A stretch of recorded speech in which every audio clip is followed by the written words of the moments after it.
Hey Tree Sprites, today is Blackout Friday and I'm staying in the house.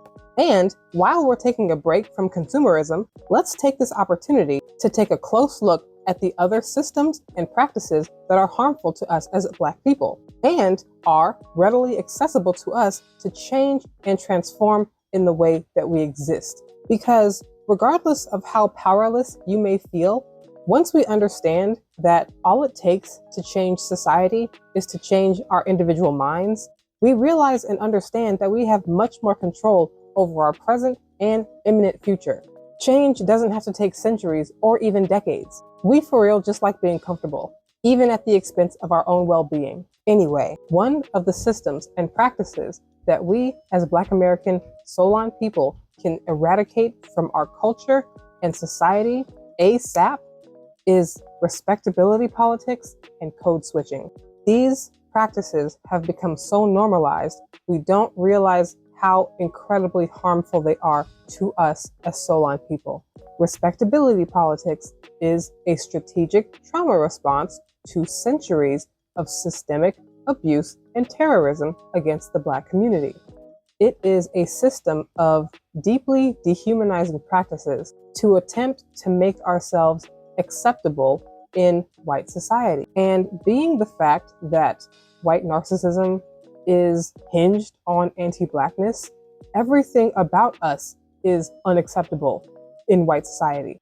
And so under these practices, the most acceptable that you can be is to constantly be trying to separate yourself and destroy what you are, what Earth crafted you to be willing to strip ourselves of our identity, our cultural identity, separate ourselves from our community, and take up the practice of anti-Blackness and self-hatred.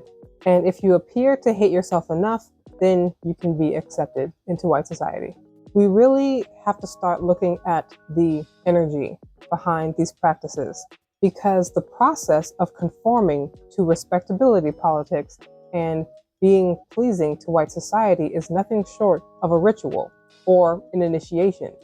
And we really need to be paying attention to the patterns in history. There are so many more reasons why history is being repressed than you may think.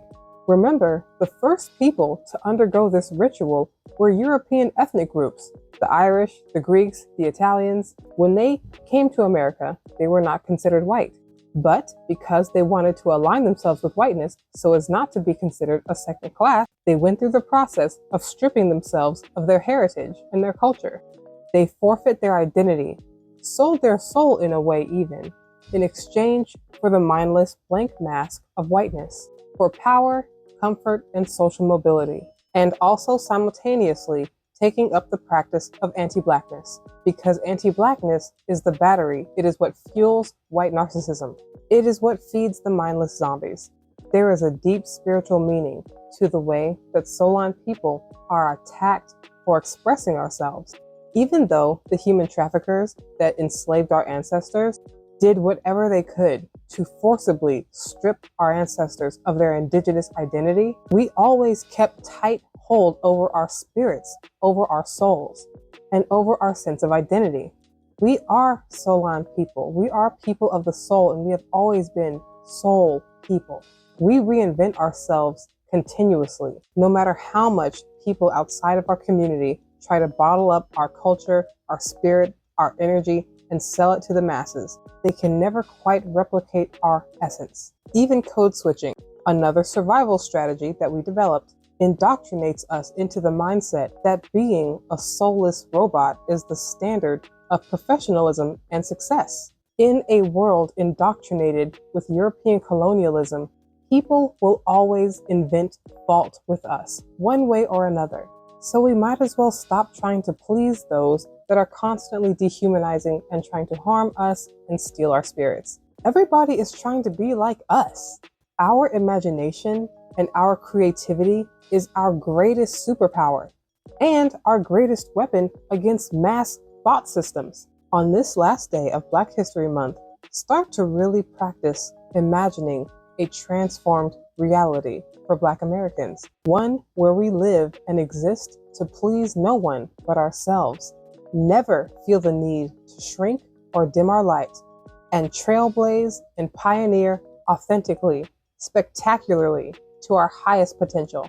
But the catch is, we have to let go of the previous world in order to build the new one. The old age is fading. Today, Friday, February 28th, 2025, we are experiencing a very unique celestial event called a planetary parade. Now, it is normal for planets to align every few years in groups of 3 to 5, but today we are witnessing a 7-planet alignment, one that is not expected to occur again for another 15 years.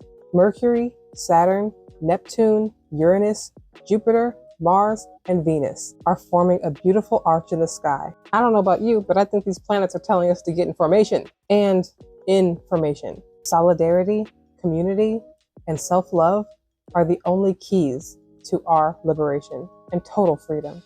Subscribe to Black Barn Owl, link in the bio, and I'll see you in always.